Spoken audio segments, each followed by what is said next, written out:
quickly, let's talk a little anime. From 1988.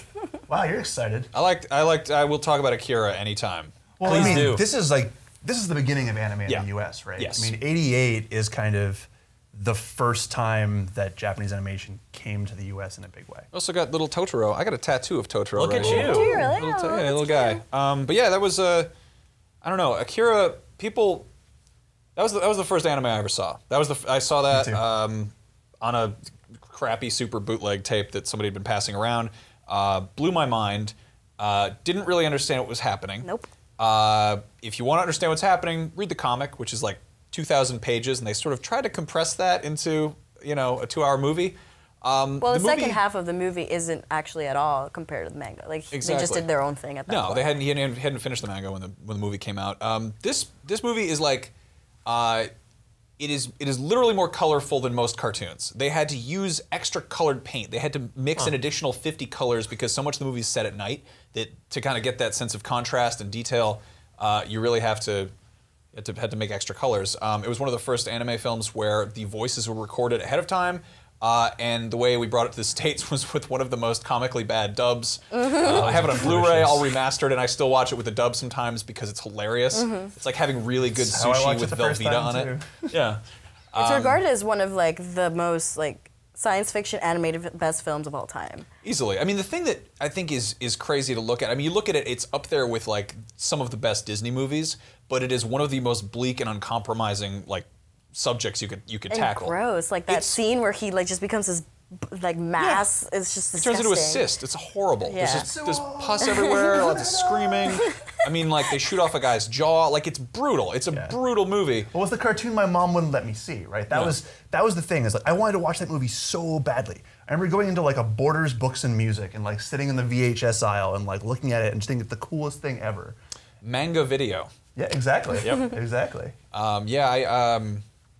I love that movie so much. I've seen that possibly more than anything else. I put it on just in the background because every frame of that is gorgeous. If you've never seen it, get it on Blu-ray and just pause it periodically and look at how much is going on. Well, and the soundtrack too. The music is amazing as well. The soundtrack is by a Japanese collective called Gaino Yamashiro Gumi, which is about 100 musicians who are kind of other things by day. Like it's sort of like just a collective, really. Like Fight Club. Yeah, it's like Fight Club. They're like, well, I'm a doctor by day, but I'm working on the Akira soundtrack too. But basically, they get together and they do this weird fusion of traditional Japanese folk music, like a lot of chanting and taiko drums and stuff, but with modern sensibilities. They did some kind of cutting edge stuff with synthesizers and MIDI.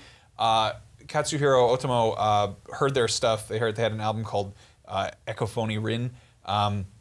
Heard it and was like, this sounds like weird, crazy future music.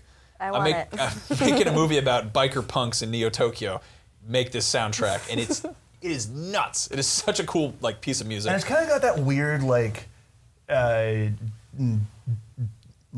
religious dissonance to it too. And the chants and the weird like drum beats and it's off-putting but very, very cool. Yeah.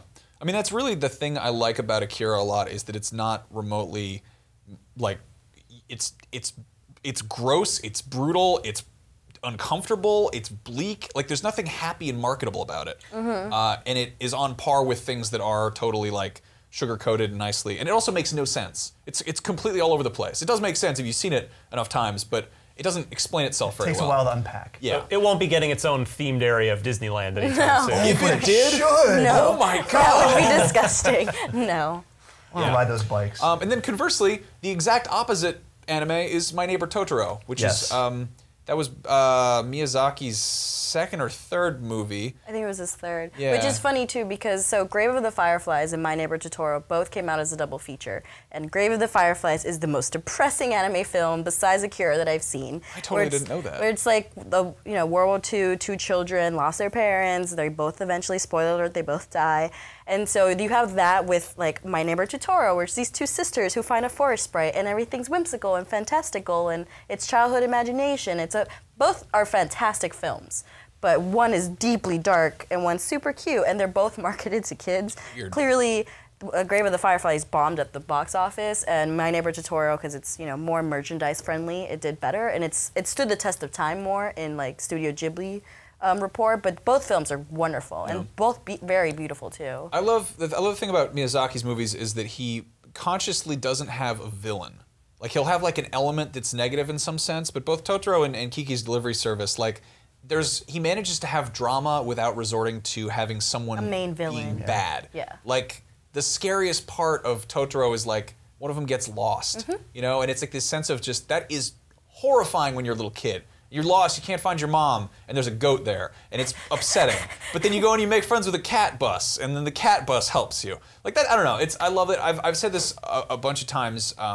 If I had to get stuck in a room watching one movie for the rest of my life, I would pick Totoro hands down because it's in every way that Akira is pulsating and exploding and bleeding out of the face. Totoro is this soft, cuddly, wonderfully pleasant and beautiful, serene thing. So, but at the same time, it also does deal with, I mean, childhood, like the realities of childhood, right? Yeah. And it, like taking it as a double feature with Grave of the Fireflies, I feel like it's got to be fascinating because, I mean, Grave of the Fireflies also doesn't have a villain. It has World War II, which is, you know, its own villain, obviously. But even with that, it's very much a human story and a story about childhood and a story about children surviving, much in the same way that Totoro kind of is, right? It's about two sisters and their relationship and growing up together. And I mean, that's what's, I think the thing that really sets the Ghibli stuff to me apart from like the Disney stuff is how much it deals with like the reality of childhood as opposed to just the fantasy of it.